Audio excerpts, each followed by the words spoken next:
This story is about a man who found a little girl's Christmas wish list tied to a balloon and how he determined to make her wish come true.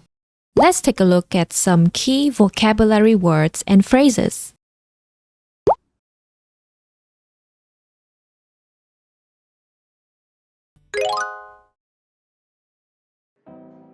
Alvin đang đi bộ về nhà.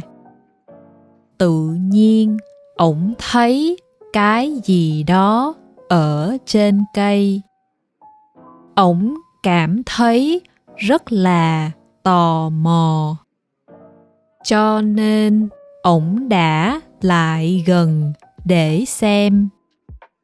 Đó là một quả bóng bay. Cùng với đó là một mảnh giấy. Gửi ông già Noel.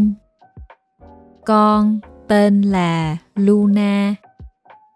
Năm nay con 4 tuổi. Con sống ở Kansas. Năm nay con đã rất là ngoan. Con muốn có kẹo, búp bê và một chú cún. Alvin rất muốn biến điều ước của Luna thành sự thật. Nhưng mà ổng không biết tìm cô bé ở đâu. Ổng quyết định đăng lên Facebook. Ổng mong mọi người có thể giúp tìm Luna.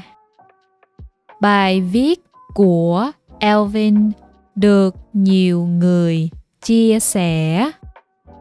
Ổng cảm thấy rất là bất ngờ. Ổng đã chuẩn bị kẹo, búp bê và cả một chú cún. Ổng tin là mình sẽ tìm được Luna.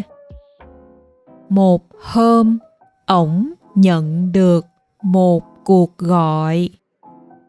Đó không ai khác là mẹ của Luna. Cô ấy đã thấy bài viết của ổng trên Facebook. Cuối cùng, Alvin đã tìm thấy Luna. Ổng và vợ đã lái xe tới nhà của cô bé. Cô bé đã rất là vui khi nhận được quà. Hai gia đình đã ngồi ăn cùng nhau.